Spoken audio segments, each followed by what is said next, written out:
Hello दोस्तों, welcome back to my new video. India versus South Africa day two. जो पहला test match का day two था, वो भी आज पूरी तरह से पहले दिन की तरह ही इंडिया ने आज डोमिनेट किया।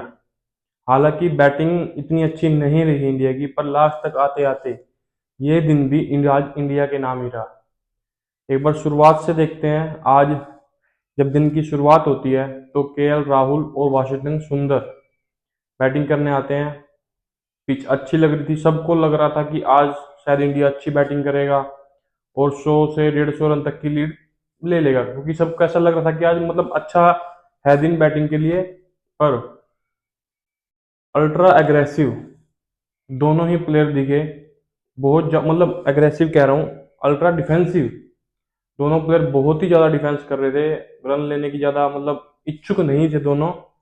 और उसके चलते जब इस तरह की पिचेज होती हैं जहां पर बॉल इतना टर्न कर रहा हो, पता ही नहीं चल रहा होगा कौन सी बॉल सीधी आ रही है कौन सी बाहर निकलेगी, उस पर आप ज्यादा देर डिफेंस करके नहीं बच सकते। और वही हुआ। पहले केएल राहुल ओ पहले सुंदर आउट हुए, फिर केएल राहुल आउट हुए। उसके बाद ऋषभ पंत आए, उन्होंने थोड़े तेईस तेईस रन बनाए, फिर लगा कि हाँ अब इंडिया रफ्तार पकड़ रही है अब तेज, पर लंच से पहले वो भी आउट हो गए। फिर उसके बाद आते हैं जडेजा और ध्रुव जुरैल। एक समय लग रहा था कि दोनों के बीच में अच्छी पार्टनरशिप होगी, पर वहीं फिर ध्रुव जुरैल, साइमन हार्मर ने उनका एक बहुत अच्छा कैच पकड़ा। लो कैच था बहुत, बदकिस्मती कह सकते हैं ध्रुव जुरैल की।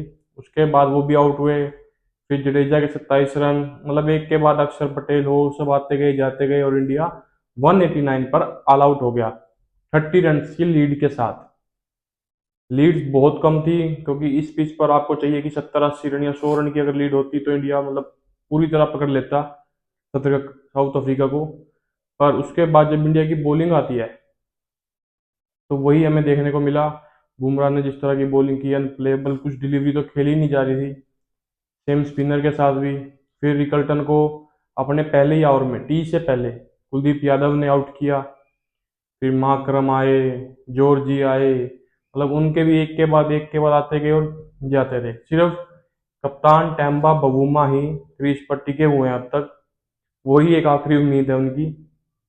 93 for 7 हो चुका है साउथ अफ्रीका का स्कोर, और इंडिया ने लगभग 60% इस मैच को जीत लिया है। कल सुबह जब इंडिया आएगी तो वो चाहेंगे कि जल्दी जल्दी 3 विकेट आउट करें और इस मैच को अपने नाम करें। बॉलिंग की अगर बात करें तो रविंद्र जडेजा को आज 4 विकेट मिले सेकंड इनिंग में। मतलब जिस तरह की पिच हो चुकी थी, इस तरह की पिच के लिए तो रविंद्र जडेजा मतलब मोस्ट डेंजरस बॉलर। वो इस पिच पे आप खेल ही नहीं सकते रविंद्र जडेजा को। उनको 4 विकेटें मिली, एक अक्षर पटेल को मिली और कुलदीप यादव को भी 2 विकेटें मिली। सिराज ने आज बॉलिंग नहीं कराई सेकंड इनिंग में, जरूरत भी नहीं पड़ी उनकी कुछ खास, ना ही वाशिंगटन सुंदर को बॉलिंग दी गई। इन और अब उन साउथ अफ्रीका के पास जो है वो है 63 रन की लीड। 93 पर वो 7 हो चुके हैं। उनके कप्तान टैम्बा बवूमा इस वक्त क्रीज पर है, जो आखिरी उम्मीद है उनकी। और उनके साथ है कॉर्बिन बोस, जो बल्लेबाजी कर सकते हैं। पर जिस तरह ये पिच बिहेव कर रही है, मुझे नहीं लगता कल सुबह ज़्यादा दिन तक दोनों टिक पाएंगे। और इंडिया मतलब पहले सेशन में ही शायद, या मतलब दूसरे सेशन के बीच में ही जल्दी ये मैच हमें खत्म होते दिख जाएगा। पर अब सवाल उठ रहा है कि क्या ये पिच सही है इंटरनेशनल मैचेस के लिए। आप नहीं देखते कभी भी ईडन गार्डन्स पर इस तरह विकेटें गिरे।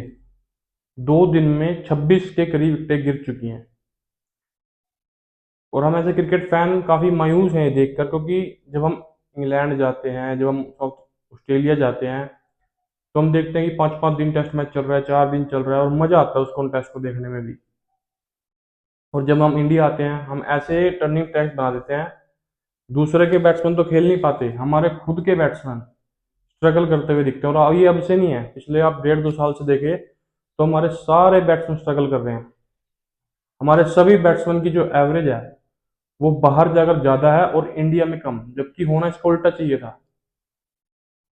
और यही कारण है, चाहे पुजारा हो, रोहित शर्मा हो, विराट कोहली हो, अजिंक्य रहाणे हो, सभी की एवरेज लगातार गिरती रही जब तक वो इंडिया में खेलते रहे। और इसी वजह से उनको टीम से बाहर भी जाना पड़ा। मतलब आप टर्निंग टैग बनाइए, पर कम से कम ऐसी तो बनाइए कि बैट्समैन कुछ कर सके वहां। 2 दिन तो बैट्समैन के लिए कुछ दीजिए। हाँ ठीक है, तीसरे दिन से चौथे दिन से आप टर्निंग बॉल होना शुरू करें तो मजा आता है फिर वो देखने में।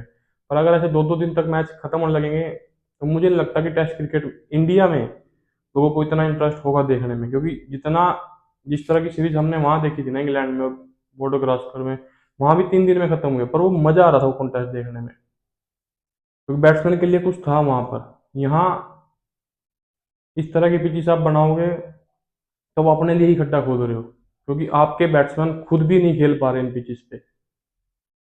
तो अब देखते हैं अब गुवाहाटी की पिच कैसे रहेगी। ये पिच तो हमने देख लिया और ऑलमोस्ट मैच कल खत्म ही हो जाएगा। 60% इंडिया ने ये मैच जीत ही लिया है, सिर्फ 3 विकेटें लेनी है। कोई मुझे ऐसे कोई ब्लंडर की तो उम्मीद नहीं है कि कल कुछ कि इंडिया 60-70 रन पे ऑल आउट हो जाएगी। इंडिया कंफर्टेबली ये मैच जीत जाएगी। और तब तक के लिए आप देखते रहिए मेरी वीडियोस, लाइक कीजिए, सब्सक्राइब कीजिए। Good bye.